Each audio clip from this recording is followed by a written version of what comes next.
Fitri Nusada dengan NPM 2312011552. Saya akan menjawab pertanyaan yang nomor 1, yaitu sebutkan unsur-unsur yang terdapat dalam pengertian filsafat sebagai ilmu pengetahuan. Jadi jawabannya adalah dapat dirinci beberapa unsur-unsur penting dalam filsafat, yaitu yang pertama, filsafat adalah kegiatan intelektual atau pemikiran. Yang kedua, mencari makna yang hakiki atau interpretasi. Yang ketiga, segala fakta dan gejala atau objek. Yang keempat, dengan cara refleksi, metodis, dan sistematis, atau biasa disebut juga metode. Yang kelima, untuk kebahagiaan manusia atau tujuan. Perkenalkan, nama saya Anissa Farhika Ramadhani Husin Putri dengan NPM 2312011549. Di sini saya akan menjawab pertanyaan nomor 2 dengan pertanyaan telusuri secara filsafat dalam mencari makna hakiki. Mana yang benar, kawin atau tidak kawin? Yang benar yaitu kawin. Mengapa kawin itu benar? Karena kawin sesuai dengan nilai-nilai dan norma-norma moral perilaku kelompok masyarakat. Siapa yang menciptakan nilai dan norma moral itu? Yang menciptakannya ialah kelompok masyarakat itu sendiri. Lalu, dari mana masyarakat memperoleh kewenangan tersebut? Masyarakat memperoleh kewenangan tersebut dari kesepakatan individu anggota masyarakat melalui kontrak sosial. Mengapa individu mengakui norma itu? Karena kesadaran diri dan kebebasan makhluk individu tersebut. Perkenalkan, nama saya adalah Ananda dengan NPM 23120111548. Di sini saya akan memberikan penjelasan mengapa menurut etika kerjasama dinilai baik tetapi kolusi dinilai buruk. Etika adalah studi tentang kehendak manusia dalam mengambil keputusan untuk berbuat, yang mendasari nilai-nilai hubungan antara sesama manusia. Etika berusaha menjelaskan duduk persoalannya, mengapa yang satu dinilai benar dan yang lain dinilai salah. Contohnya adalah pertanyaan tadi, mengapa kerjasama dinilai baik tetapi kolusi dinilai buruk?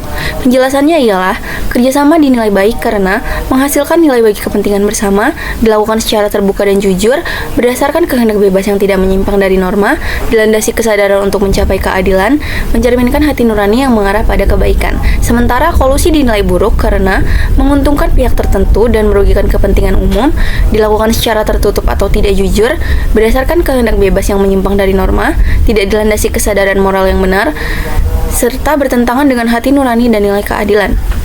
Izin memperkenalkan diri, nama saya Audina Gracia Panjaitan dengan NPM 23120111398. Saya akan menjawab soal nomor 4, yaitu apa yang dimaksud dengan moral menurut DeVos, analisis dari segi moral mengenai pengguguran kandungan atau abortus.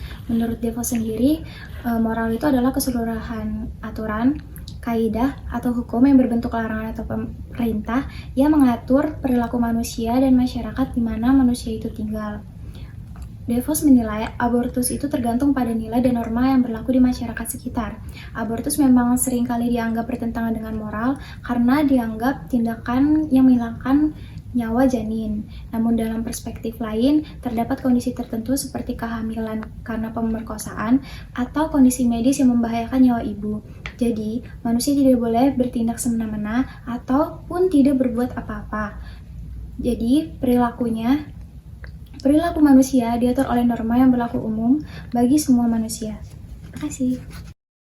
Saya Patricia Setianauli dengan NPM 23120111319. Di sini saya akan menjelaskan tentang tujuan hidup manusia dari segi etika tujuan dan juga menganalisis moral amat dari segi tujuan yang hendak dicapainya, yaitu mengikuti ujian calon profesi advokat.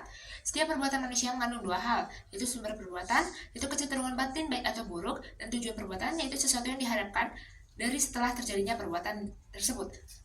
DeVos tahun 1987 menyatakan yang dimaksud dengan etika tujuan ialah etika yang memandang objek pertimbangan moral bukan hanya dari sumber perbuatan, melainkan dari tujuan perbuatan. Tujuan ini dapat menentukan sifat usaha dan pada akhirnya akan menentukan moral manusia itu sendiri.